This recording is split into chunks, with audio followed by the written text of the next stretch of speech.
আসসালামু আলাইকুম। আমি ডাক্তার মাহবুব মাওলা হোমিও হিলিং সেন্টারের পক্ষ থেকে আপনাদেরকে নববর্ষের শুভেচ্ছা জানাচ্ছি। তো আজকে আপনাদের সাথে একটা জটিল রোগীর বিষয় শেয়ার করব। সেই বিষয়টা আমি মনে করি প্রত্যেকেই একটু অবগত হওয়া দরকার। প্রত্যেকটা নাগরিক বা প্রত্যেকটা ব্যক্তি এই বিষয়টা জানা দরকার। নতুবা অপচিকিৎসার আশ্রয় নিয়ে বিপদে পড়তে পারেন। সেই সুবাদে আমি আজকে আপনার সাথে কোমর ব্যথার একটা চিকিৎসা বা ব্যাক পেইনের ব্যাপারে একটা চিকিৎসার সফলতার কেস উপস্থাপন করব এবং রোগীর বক্তব্য শুনবেন আপনারা সেখানে। তো বিষয়টা হইলো কোমর ব্যথা কেন হয় সেটা আগে জানতে হবে।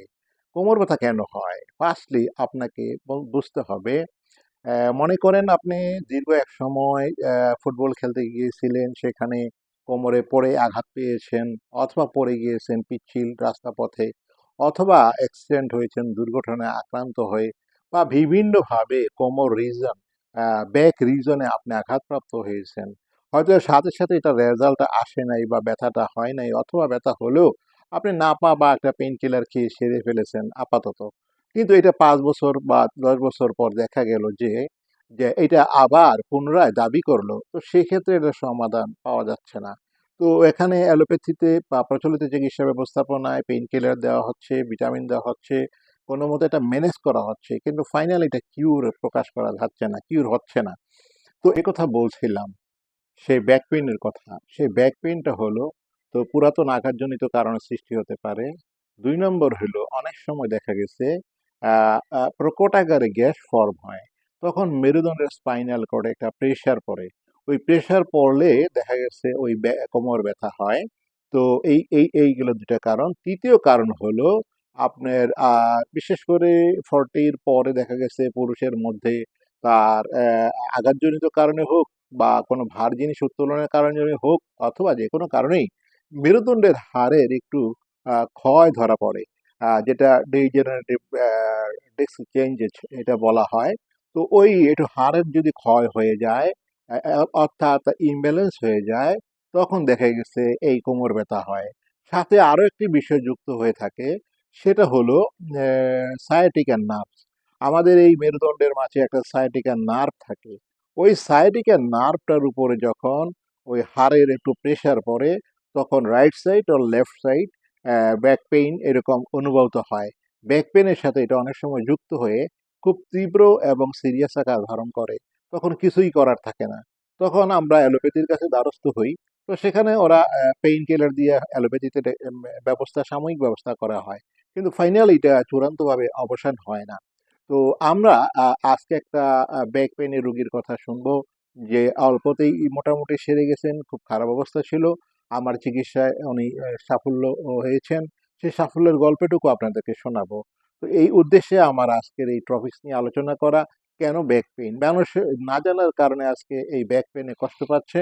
তো আশা করি ও বিশ্বাস আপনারা এই হোমিওপ্যাথির আশ্রয় নিবেন। তাহলে আশা ও বিশ্বাস অ্যা ব্যাক পেইনটা ইনশাআল্লাহ সেরে যাবে। তবে এখানে একটু কথা রয়ে যায়, সব ব্যাক পেইন যে হোমিওপ্যাথিতে ভালো হবে এমন নয়। কিছু, কিছু ক্ষেত্রে সার্জিক্যাল অপশন প্রয়োজন হতে পারে। তো যেখানে ইমার্জেন্সি এবং না করলে নয়, সেখানে আমরা হয়তো সার্জারি অপশন সাজেশন দিয়ে থাকি। কিন্তু সার্জারিটাও একটু রিস্কই বটে। অনেক সময় দেখা যায় রোগী অনেকটা প্যারালাইস্টিক ভাব হয়ে যায় এই সার্জারির ফলে। আবার অনেকে সুস্থ হয়ে পড়েন। তো যাই হোক সব বিবেচনায় ডাক্তারের সাথে কনসাল্ট করে অ্যালোপ্যাথি, যদি ইমার্জেন্সি প্রয়োজন হয় ডাক্তারের সাথে কনসাল্ট করে হোমিওপ্যাথি কি বলে, অ্যালোপ্যাথি কি বলে, এর ভিতরে আপনারা যেটা বেটার সেটা সিদ্ধান্ত নিতে পারেন। তো আমি আমার এই সাকসেস স্টোরিটা শোনাবো বলে আজকে আপনাদের মাঝে হাজির হয়েছি। তো ধন্যবাদ সকলকে ধৈর্য ধরে আমার ভিডিও দেখার জন্য। আসসালামু আলাইকুম সকলকে। আসসালামু আলাইকুম রহমতুল্লাহ বারাকাতুহু। আমার নাম মোহাম্মদ মাওলানা মোহাম্মদ ইয়াসিন।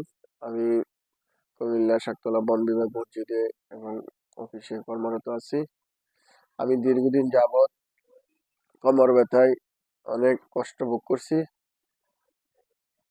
এরপরে আমি জানতে পারি যে মাহবুব মাওলা ভাই, ডাক্তার মাহবুব মাওলা ভাই হোমিও চিকিৎসক একজন ভালো ডাক্তার। ওনার মাধ্যমে আমি যোগাযোগ করি। যোগাযোগ করার পরে উনি আমাকে ওষুধ দিয়েছেন। ওষুধ দেওয়ার পর আমি প্রায় 2 মাস বসে বসে নামাজ পড়েছি কোমর ব্যথায়। কিন্তু ওনার কাছে আসার পর উনি আমাকে 7 থেকে 14 দিনের ওষুধ দিয়েছে। আমি 7 দিন ওষুধ খাওয়ার পরে ইনশাল্লাহ সুস্থ হয়েছি এবং এ পর্যন্ত সুস্থ আছি, ভালো আছি। আল্লাহ আমাকে ভালো রেখেছেন, ওনার ছেলে আল্লাহ আমাকে মাফ করে দিয়েছেন।